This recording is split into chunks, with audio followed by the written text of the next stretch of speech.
excited to be here. Thank you, ladies, for tuning in and joining Heidi and myself. And Heidi, thanks for inviting me. So I work with my husband, John Lee Dumas. We've been running a business together for 10 years now. Started with a podcast. Who would have thought? And from that podcast, we grew an audience. We listened to their pain points and their struggles and what they were asking us for. And from that, we've built masterminds, online courses and communities. We've done in-person events like yourself, Sharon.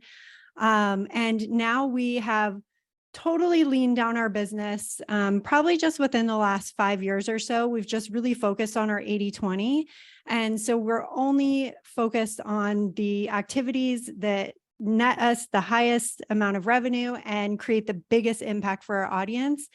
And we pride ourselves on our net income. I know a lot of people can say a lot of great things about gross income, but when it comes down to it, their net income is maybe a little lacking. Last month, we had a 94% net to gross revenue. So we run an incredibly lean business and have complete financial and lifestyle freedom to. And that's on a multi-7-figure business, which is what's really impressive because there are a lot of really small businesses that you're just like a coach consultant. You're doing, low 6 figures and you can have those high profit margins pretty easily. But to have a business that's multi-million-dollar business with 94% profit margins is unheard of. Kate's going to share the secrets today. Yeah, we've worked very hard for it. And I'll put out there now, we do monthly income reports. So we've always been incredibly transparent with our audience about how we're generating our revenue, what is making us money, and then exactly what we're spending our money on as well. So every single month, we just published our 118th. I'm working on our 119th now. So every month we kind of put that out there for our audience to see. Because again, I mean, everything that Heidi and I are going to be talking about today is kind of what we talk about with our audience to help them build and grow their business. Yep, exactly. Great. All right. Kate, do you want to kind of jump into some of your strategies and? Yeah, definitely. So the setup of our business, John, my husband, is kind of the personality and the brand of our business. So he runs the podcast. He interviews entrepreneurs, successful entrepreneurs, and tells their journey. Our audience, again, is entrepreneurs who are looking to create and grow their own business. We do a daily podcast, which is pretty unique. There are not a ton of daily podcasts out there. And as you can imagine, in order to create the consistency and the trust and everything with our audience, we've built a lot of systems in our business. So everything that we do in our business has a very specific system around it. Our team is a team of 5. So it's myself, John, and then we have 3 virtual team members. 2 of them are in the Philippines. One of them's in Pakistan, but he just relocated to Sydney, Australia, which we're very excited for him about. Him and his wife just moved. So now we have a team member in Australia. But so I mentioned like in the last 5 years that we've really leaned down our business, and this was such a game changer for us in kind of flipping the script and not like building our life around our business, but being able to build our business around our life. And when I talk about that 80-20 is the 20% of our activities generating 80% of our revenue. That was really an exercise in us just sitting down and looking at everything that we were running in the business, what was taking up our time, what was taking up our team's time, what were we promoting, what were we marketing, and of all of that stuff, like what are the true needle movers for us? And we forced ourselves to choose less than 5 things that we were going to focus on. Our podcast is kind of the core of our business. Sponsorships is a huge portion of our revenue. So that was kind of a no-brainer that the podcast would remain and always has been the core focus of our business. So any of the interviews that we do for the podcast, the content that we do for the podcast, the promotion that we do for the podcast, and creating sponsor relationships for the podcast is a huge focus for us. So in identifying those types of things in your business, it makes it a lot easier for you to know what to say no to, which I know can be really tough because opportunities abound, right? When you're running a business, there's always a new piece of software or a new social media platform or a new marketing technique or tactic that you can try. And when you're able to look at your business and really focus in on those core activities, it's really easy to be able to say no to that other stuff. And when you say no to something, doesn't mean that you're never going to try it and that you have to just like banish it from the earth. Maybe you put it to the back burner and it's something that you check out a year from now or 6 months from now. That's been really powerful for us because I have a pretty hard time saying no. I'm getting a lot better at it.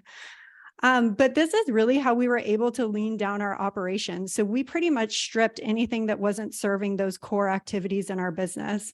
So that came down to the podcasts, our sponsorships, our affiliate relationships.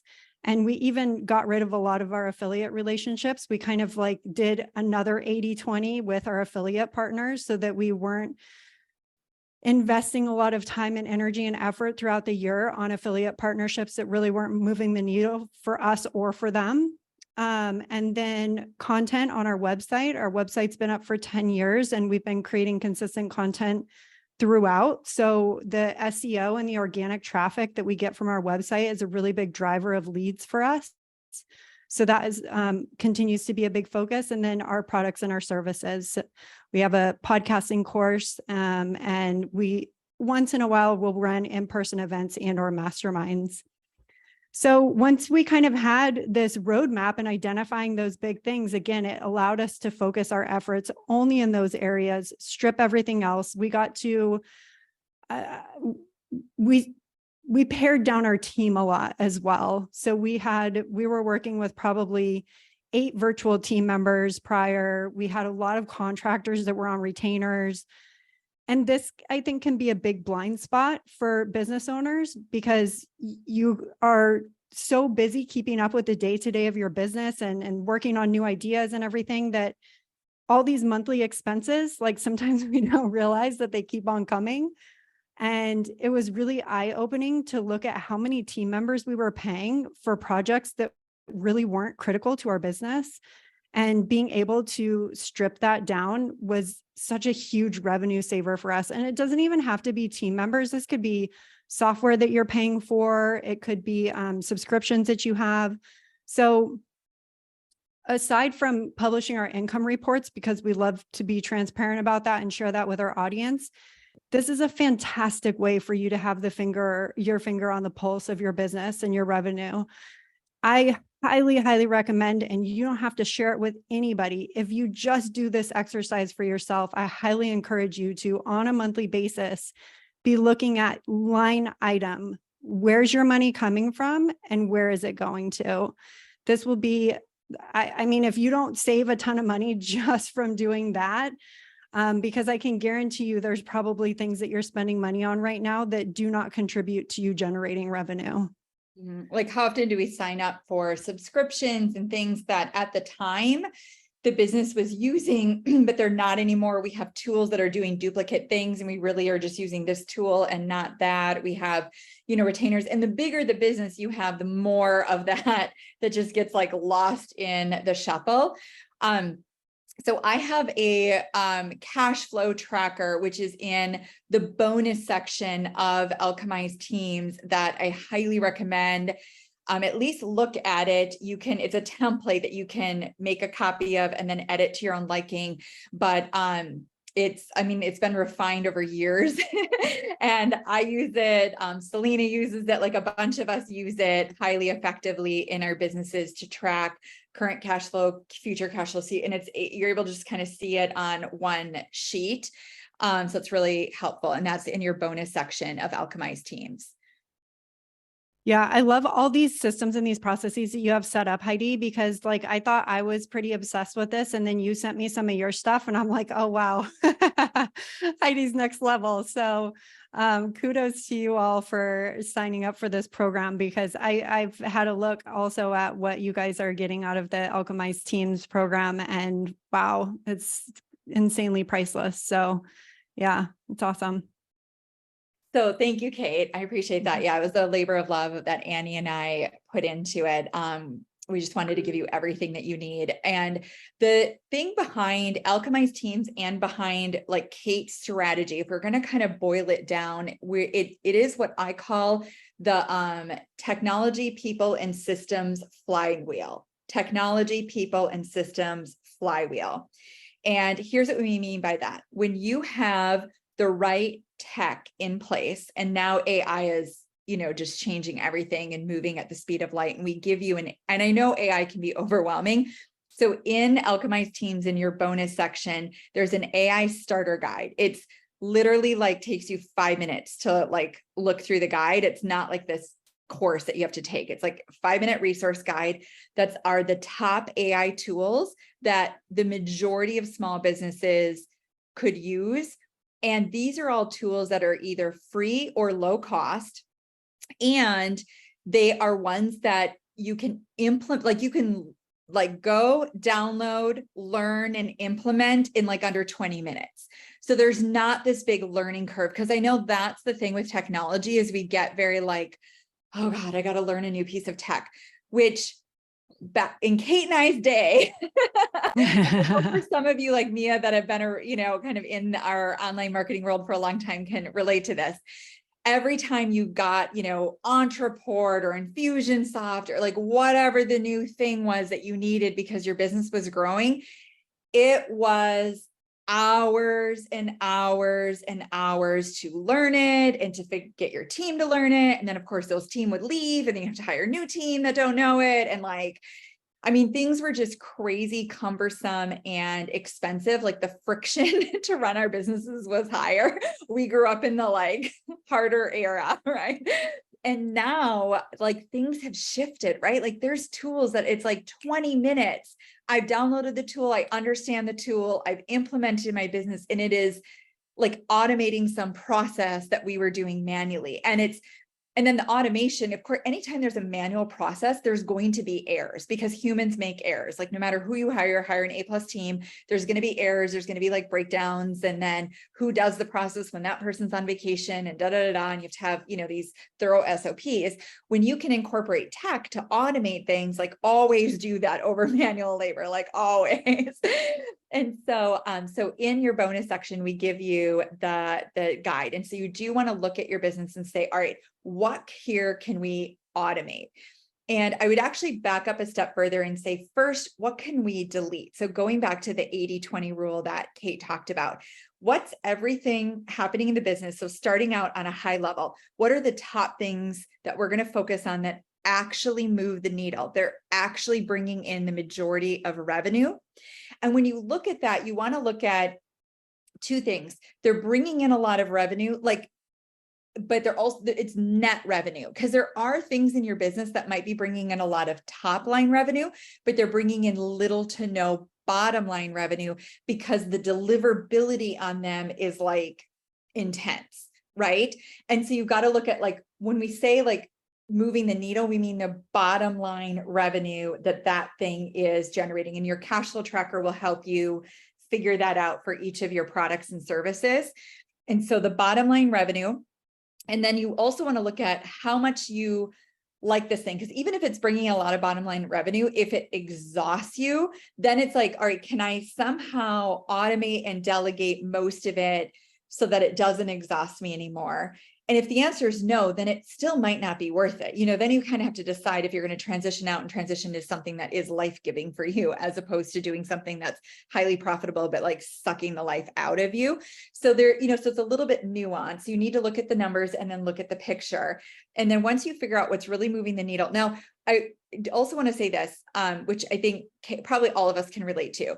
We get pet projects that, we're excited about, like they call, our heart gets called, but really they are not money generators. In fact, oftentimes they lose money and they take a lot of bandwidth and time, and whatever you're spending time and bandwidth on. And I've got to like shout out to Anny on this one, because she is so great at being like really understanding and always paying attention to whatever time, energy, and bandwidth I put here, then I can't put it anywhere else, because the one thing that's a finite resource is our time, energy, and bandwidth. That's the one and only finite resource. Money is the most abundant resource on the entire planet. We can all go out and make more money forever and ever and ever and ever. It is the most abundant and affluent resource on our planet. Time and energy and bandwidth, though, are finite. And so really looking at that. And so I'm not saying you can't do your pet projects, but then you have to make a conscious decision that this pet project that does not contribute to my bottom line, but it feeds my soul, which that can be enough, but you also be like, I'm taking care of my bottom line here, and then I'm taking care of my heart here. And that needs to be a very conscious decision, and both need to happen, right?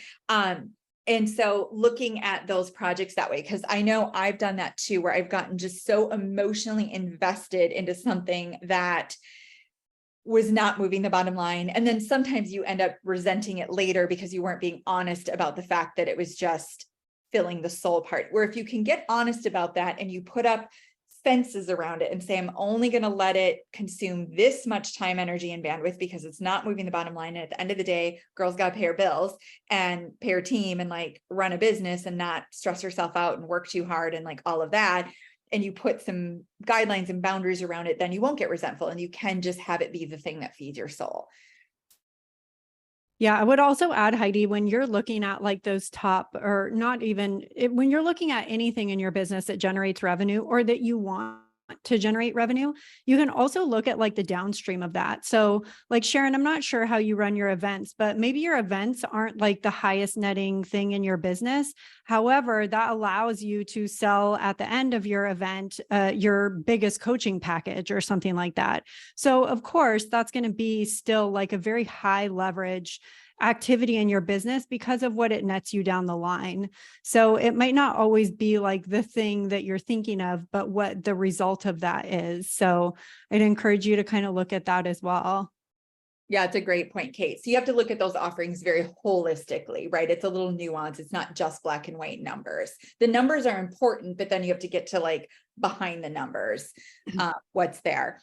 So once you've identified, these are the core things I'm going to be focusing on, and I'm going to cut out all of this, then looking at, all right, what all can we just delete? What processes can be deleted? What people can be deleted? What can just be deleted that we just don't need to do because we're focused on this and doing this in the most lean, efficient way possible. And then once you've done the deleting, say, all right, what can be automated using technology or partially automated using technology, streamlined using technology. And so, delete, automate, and then the third one is delegate. So whatever I can't delete and whatever I can't automate, you as the business owner should be like delegate, delegate, delegate. That's how Kate works a max of 20 hours a week, right? It's not because there isn't a bunch of things getting done in her business. It's because she's not doing the majority of them. She's delegating them to her team. And so having that A+ team, hence why Alchemized Teams helps you, bring in those A+ team members, vet, on board. And then you want to set up systems. So that's the second part of the flywheel. Systems. Have an SOP, standard operating procedure. In the bonus section of Alchemized Teams, we give you our SOP template and SOP, how to like a spreadsheet for logging all your SOPs, your SOP template, an SOP guide, everything you need. You can literally just hand it off to your team. You don't even need to do it. If you have a great team, you can just be like, here's the SOP guide, SOP our entire business, and they have what they need. So we made it really simple, but there should be an SOP for literally every single process in your business. So if any one person, including yourself, is gone, God forbid, hospitalized, on vacation, leaves, whatever, anyone else can step in and follow those instructions. And those instructions need to be clear enough and have the right links and everything with them. And that's why you want to follow the SOP template, because it lays out what has to be in that SOP. So it's actually an effective SOP. Anybody can go in and do that. And what that does is, it makes your business a lot stronger. So you're not dependent on any one person. Anybody can step into anybody's role. Number two, it ensures that things get done faster and better, because instead of somebody, every time they go to do a process, they have to rethink about what this process is, what the steps are, where the links are, They can just go to the SOP and it's like, And they also know, so they're using way less of their energy and bandwidth. So then they have more energy and bandwidth to do more things. So all of your team and you is more productive. You can get more out of your team because they're not using so much of their bandwidth. And it ensures that things get done more accurately because they're following it. They're not like forgetting steps, forgetting things, doing things the old way because they forgot that you updated it to the new way, like that, right? And then you want to empower the team. And this is in the SOP guide. So if you just give them the guide, they will be empowered, hopefully, if they follow it. You want to empower them that whatever SOPs they do, whatever processes they do on a regular basis, they are in charge of keeping that SOP up to date. So as things change, maybe the business got a new piece of tech or changed a way of doing something or whatever, they need to take responsibility for keeping that SOP up to date.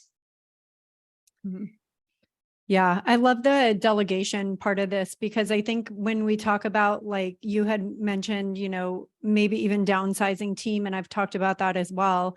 I'm not sure how big your all's team is, but a lot of the times what I found when we narrowed down our focus and got rid of a lot of virtual team members and contractors, it was more a matter of like being able to sometimes like meld roles together.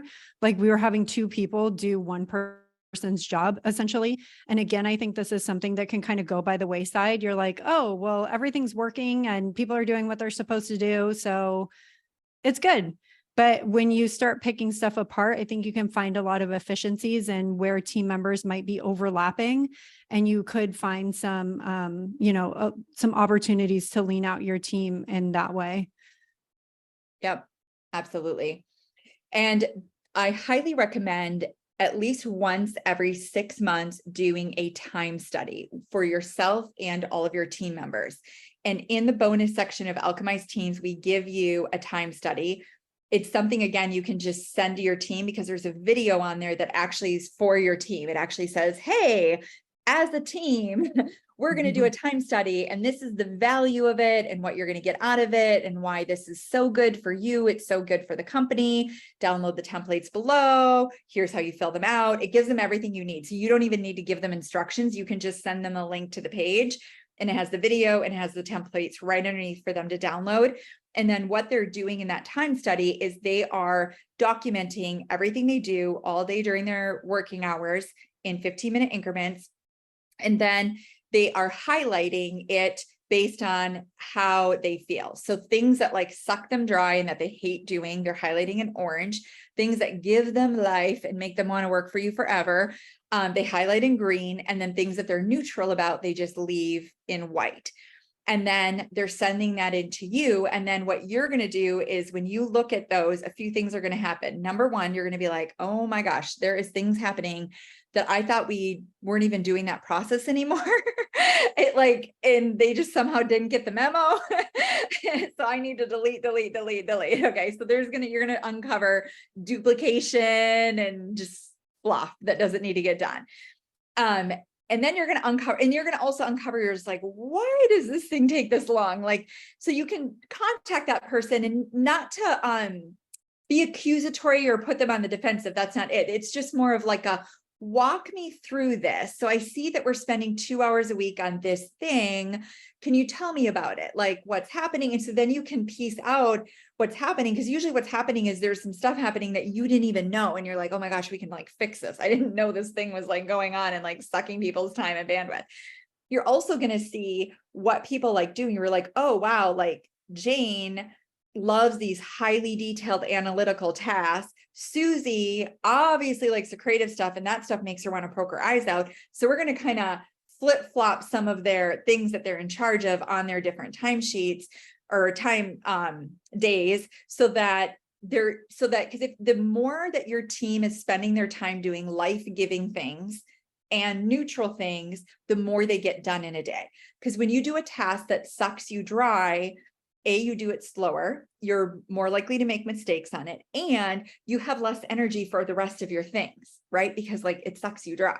So you want to get those off people's plates. Not to say that you can do that 100%. We all just have to, as a business owner, sometimes you have to deal with legal stuff and your CPA and things that you hate, they suck you dry, but welcome to owning a business, welcome to America, like, I don't know, or whatever country you live in. It's just like reality. And so, so I'm not saying the goal is to get down to a 0% because it's unrealistic. Everybody's going to have a few oranges on their plate. The idea is, how can we minimize the oranges? If somebody throws in their time study and a fourth of their page is orange, that person's going to quit soon. I can tell you that, guarantee that you're going to lose that team member. And so you now know what you need to do. You have to go in and figure out that job, or they're just in the wrong job. And then at least you can gracefully transition them out instead of having them out going in a ball of fire when they're burned out, you know, or whatever. Right. So those time studies you want to do at least every 6 months. And in the bonus section, we give you everything you need to do that time study quickly and efficient. And again, you don't even need to do anything other than send an email with a link to your team and be like, hey team, we're doing this really cool thing. It's going to make everybody's lives better. Go to this link. That's all you have to do. We've done all the other work for you. That's such a fantastic idea, because when I think about managing team, and especially the difficulty when you're working with overseas team, is like, you think of all the variables that get thrown into it, cultural differences, time zone differences, like you said, just people not liking to do certain things. All of this is just wide open communication, right? And as business owners who are busy and have a lot on their plate, and I'm sure you guys are, you all have felt this way, like, I don't have time to get on a call with my team right now. Like, I just want them to do what I told them to do and be done with it already. But this type of communication is what's going to make your team work. So if you can get ahead of it and create these systems, these processes, understand what your team loves doing and what they hate doing, and, back to the tech, having tech in place that allows you to communicate easily with your team, whether it's Asana or Basecamp or whatever program you're using for project management, along with, Google Docs or Google Spreadsheets. That all gets into the tech side of things. But I mean, all of these tools can be such a huge help when it comes to managing your team. Mm-hmm. Absolutely. Mm-hmm. All right. So we've covered technology and system. So that's the first two parts of the flywheel. The third part of the flywheel is people. You really need a team of mostly A players. I'm not to say you can't occasionally have a B- player. That it's not ideal, but it is hard, especially when you have bigger teams, to have everybody be A or A+. I get it. It's hard. With that said, we're always striving for that, the right people in the right role. Now, one thing I want to push in here, I don't know if anybody currently live here with us falls into this basket, but I know there's people in the Alchemized teams community that do. So I'm going to push in on something. So Alchemized teams, we give you 2 systems: how to find, vet, hire, and onboard onshore team. So onshore, like US, Canada, whatever, Australia, and offshore team. So like Philippine, Colombia, like that, right? So we give you both systems. There are people have invested in this system only for onshore. They only want to use it for onshore because they're like, I've tried hiring offshore people. It was a mess. I'm never doing it again. I just bought your system for onshore. I want to press into that a bit. There is amazing talent offshore, and it can really, really, really help your profit margins. I mean, for some businesses, it's the thing that actually is the only thing that makes a business viable, right? The business isn't even viable if they don't use offshore talent. And so now I'm going to speak to those of you that have tried it and failed. So if you fall into the camp of, I have tried it and failed, and I've been burned, and I did it 3 times, and I don't talk to me. Okay. I will say this. The reason we give you 2 different systems, it is a completely different system. The same strategies, or the strategies that work for finding, vetting, hiring, and onboarding onshore talent, absolutely do not work. They are a disaster for offshore talent. And so unless you actually know how to properly find, vet, hire and onboard offshore talent, the strategies that work, because it is a completely different system, you will probably, unless you just get lucky, you pulled the lucky magic card that, day, you're going to hire the wrong people, put them in the wrong role, not onboard them right, and it will be a disaster.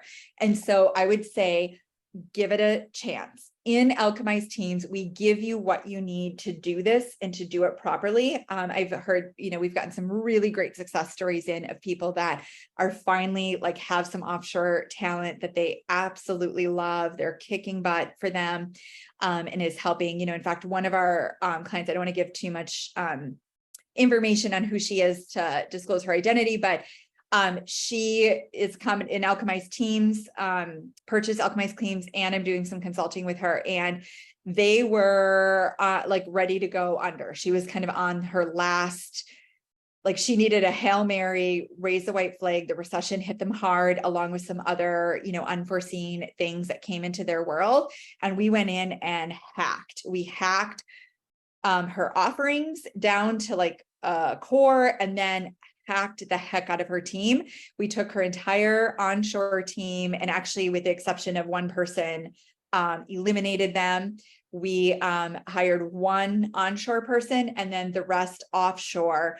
And, within 60 days, she went from like ready to close the doors and like go under to now actually like in the black and getting herself out of this, right? And so we did a lot in 60 days, and we're still climbing and making progress, but like that's the difference. And she's even just like, my offshore talent is doing like 4 times each person's doing 4 times what the old onshore people was doing.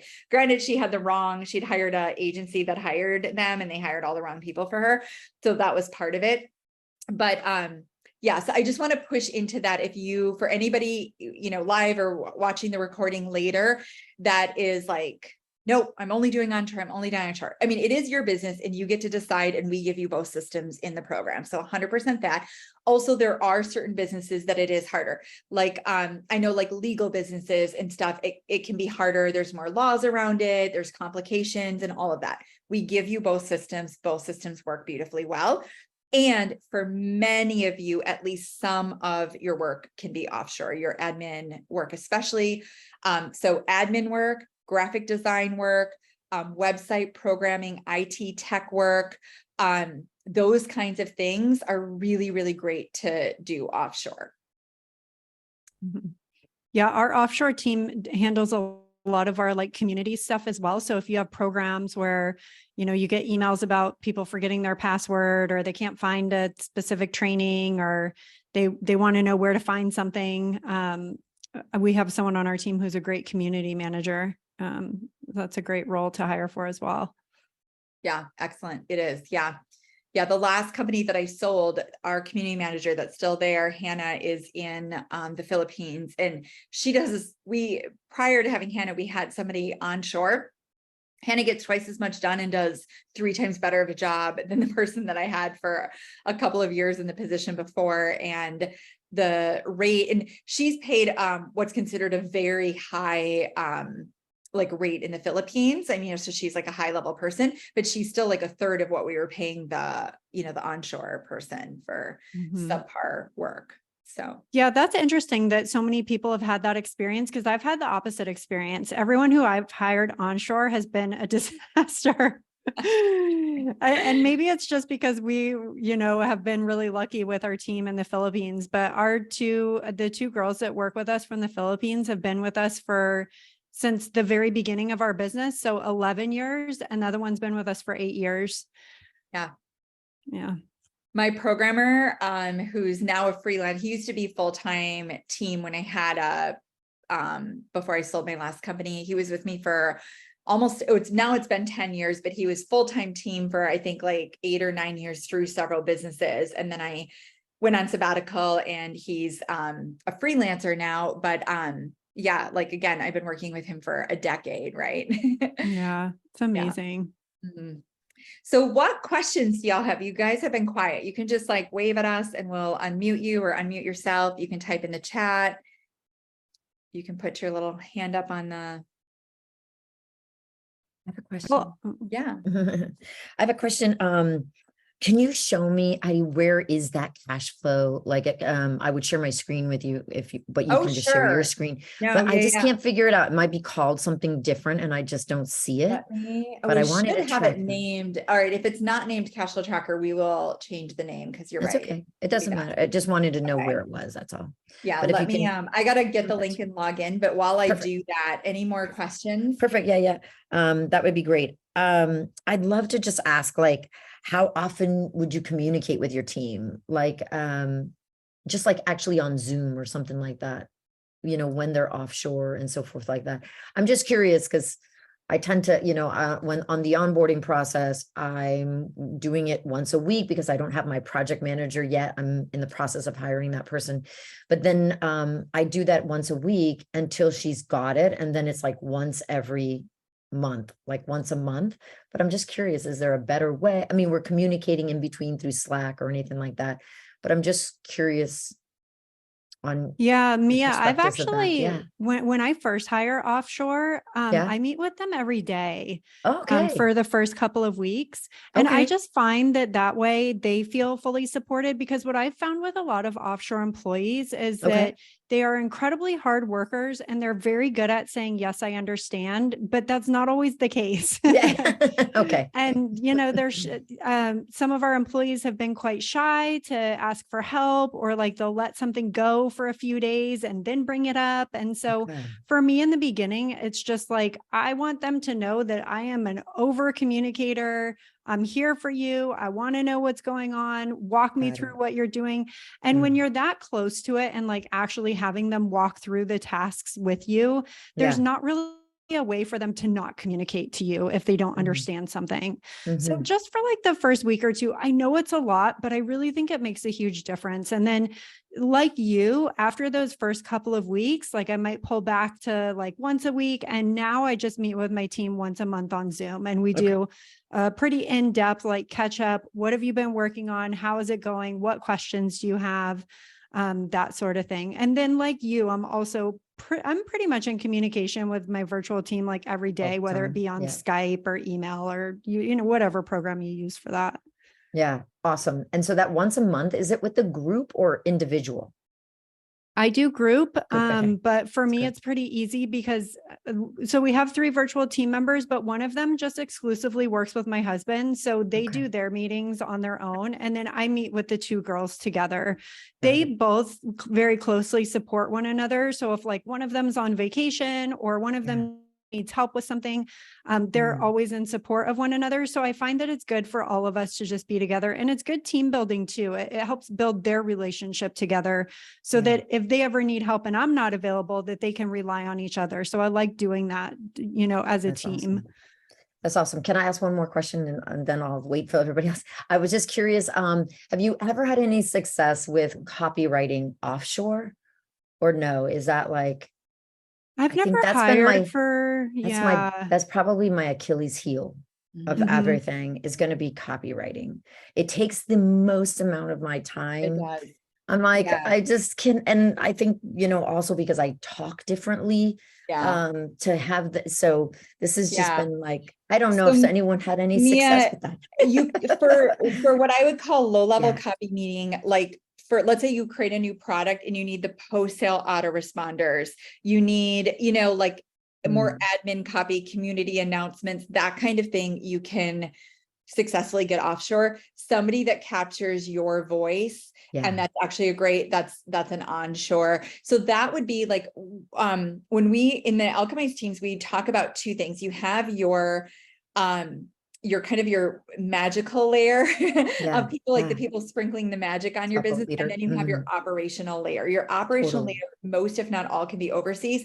Your magic people Yeah. need to be like, yeah. And so that does need to be a local person, and they are sometimes hard to come by. With that said, I will say that friends have shared with me, it's easier now because a lot of them, a chunk of their job got, outsourced to AI. So they're really Yeah. just, people only want high levels. So some of their clients have cut back their retainers. So they're taking on new clients. And so Okay. there's actually more of them out there and available at the moment. So now's a good time to actually go hunting for them. Okay. It is Nice. what you want to do is paid tests. And so you want to like give them an assignment that you pay, like, and before I'd even interview them, because honestly, who cares? Like they're a copy. Right. Exactly. And so Yeah. what I would do is like, whatever, some pieces of copy that you want made, you're going to write instructions, this kind of copy, here's samples of what I've did. I'm going to pay this flat rate. And then depending on how this goes, I'll give you 1 or 2 more tests. And then if it looks like you can really capture my voice and we can work together, I will be offering you, Perfect. regular work. And so then you can pay less for the test, because the test might be garbage, right? So you can pay less for the test, but you need to do something. So pay something for them. Totally. And then it's like their way. And so that's what you want to do is have that. I love it. Yeah. I love that. I love that. I just haven't been great at, I've gone through many copywriters, in their retainers, for a minimum of 3 months. I haven't done it the way you just said. And then it's like every single time I'm like, oh gosh, this just isn't working no matter how hard I try. And then you put so much time and money. Oh my gosh. Yes. And killed all this time. No. Just like mini test. If they pass that, then do another test. Then do another test, and then be like, okay, like they're really getting it. Like we've been around this road 3 times. Okay. Perfect. Update. So you're totally right. The cash flow tracker is missing. It's okay. I dropped it in the chat. Okay. So it's in the chat. And then I just queued a task for my Philippine-based programmer. That's semi-urgent. Please get this added to the bonus section. So it will get added soon. And then it is in the chat though. So you guys that are here live right now can download it this moment. Perfect. Thank you so much. Yeah. And if you guys ever see anything missing, of course, just email support if, or a link breaks or, whatever. I don't know. It's technology. It's just every now and then things disappear. Sharon, darling. Yeah. Hi. Thank you so much for this opportunity to listen to both of you guys. But I had a question for Kate on something that you mentioned, that you have a team of 3. Is it necessary to have your offshore talent from the same destination? So either the Philippines or, if they're working on a project for you, can you have one from the Philippines, one from India, what do you find is more successful? I certainly think that they could be from anywhere, that they don't have to be from the same place. However, you do want to take into consideration time zones. So if you're asking people to collaborate together and they're like 10 hours or 12 hours apart, that might be kind of tough unless one of them is willing. Like one of my Filipino VAs she's like, I want to be with my kids all day. So I'm happy to be up at night and working like on your hours. So you might find someone who's able to, adjust their schedule in that way. But I would consider that when you're thinking about it. Now, if these people don't need to communicate with each other for their jobs, like maybe they're working on the same project, but they don't necessarily have to be working at the same time, then I absolutely think that they could be from different places. You also want to consider though, for yourself, if you're going to be meeting with these people, what is that time for you? So yeah, just take that into consideration, see if you're willing to work with that to be able to, especially during the onboarding phase and stuff, it's going to require that you be online at certain times as well. Yeah. Heidi, I don't know if you feel differently. There's some cultural differences too. So like, I'm a big fan of Philippines. I've had the most success there. It's also just the lowest rates just because of the US dollar versus the Philippine dollar. So they're affordable, they're English, they're usually all very proficient in English because they learn English from like kindergarten. So I've had the most success there. And then there is like a certain dynamic to the culture. And so you kind of like get used to that. And then with India, it is a little different and Colombia is a little different. And so if you have people all over the place, just like Kate said, you've got time zones all over, you've got some cultural differences all over, you've got, I personally would make my life easier by, kind of sticking to an area. Not to say if you find some amazing IT person that's in India, but the rest of your people are in Philippines, that might make sense to do that. But I wouldn't go actively looking worldwide. I would just be like, okay, I'm going to look here first. But then if, a friend of mine refers me somebody over here and they're just fantastic and it makes sense to hire them or whatever. Mm-hmm. Great questions. Any more questions before we wrap up? I'll ask another one. I feel like I'm like, any suggestions? I feel like I've hired all these contractors that do different things, like how I have a girl who's amazing. She's from Bali. She does amazing on my stories, and she does amazing on Instagram and Facebook. And then I hired another team for TikTok. And then I had another team for YouTube. And I'm like, is there any suggestions? I just don't know how to streamline this so much. I feel like there's like too many people. And again, I know I don't have a project manager yet. I'm in the hiring of that person. They're hiring. I subbed it out to the person that you recommended, Heidi, just because I can't get to it to hire for me. But I was just curious, any suggestions on how to streamline that better? And I don't know. Yeah, I mean, I would say the first question is, do all these platforms really matter for your business? And maybe the answer is yes. And if they truly do, and you do feel like you've got leads coming in from TikTok, you've got your brand going on Instagram and Facebook and all these different areas, then I would start writing out a detailed job description of what you love about these different people that are doing these things for you. Tie that together in one job description, and that becomes the one person that you're looking for. Because I mean, sure, there are idiosyncrasies, and like certain people know certain platforms better than others. But if you already have like this flow going on these social media platforms, I really don't see why there's not one person that can manage all of that for you. Now you know what works on TikTok because of this great person who has helped you figure this out. Now you can delegate that to somebody else. That's what I need to do. That's what I need to do, because when I hired this girl, she was like, oh, I don't do TikTok, but then she's nailed it on this one. Then I had another person to do this. And then they're like, oh, I don't do YouTube. I'm like, oh my gosh, nobody does everything. So I'm like having to figured it all out. You can just have them make SOPs. Like, this is how we run your TikTok. This is what works, da, da, da. They all make SOPs, and then you can combine that. I think I just need to hire you, Heidi, to come in and train my project manager when I get her. I just think that'll save me so much time. I just don't have enough time. My issue is a time issue, you know? So I think I just need to hire you as a consultant. Then you could train my, my project manager. You would do that, Heidi? I can Possibly. do that? Yeah. You can email me and we'll talk about it, depending on the time frame and what all. Yeah, we can talk about it. I just need to, but I love the way you think. And I so appreciate you, Kate, like how you guys are sharing this, because I learned in my first company, it's not how much you make, it's how much you get to keep. So like, I'm really like, I know this so well, but I need the support to come in and have eyes behind me and see my blind spots on how to clear out any fluff. You know, it's really easy for me to coach others on theirs, but I never have enough time. You know, it's kind of like the roofer that needs their roof needs doing, or my own stuff need done because I'm doing somebody else's, but I'm not doing my own. Right. So I love that. So thank you both. Thank you very much for your time. It was really fun. Yeah, you're welcome. Thank you. Any final questions before we sign off here? I don't know if I really have a specific question. I want to say thank you, and just I'm just kind of struggling with how to apply this to a yoga studio, because so much of it has to be done right there. So I mean, you're doing it right now, Kim. You've been creating so many good SOPs in your yoga studio. You know, you figured out how to get the cleaners that are on trade. And so you're keeping that cost down and delegating that off of your plate. You know, you are doing this, right? You're taking and you're automating, delegating, deleting, like you are actually doing these concepts within your yoga studio. Okay.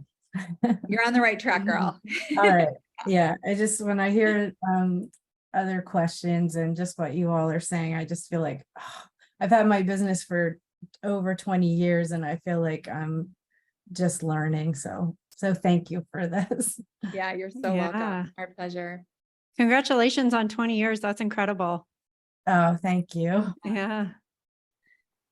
All right, everybody, have a fantastic rest of your day. We'll send out the recording, the cash flow trackers in the chat, and it will be in the bonus section by Monday. Awesome.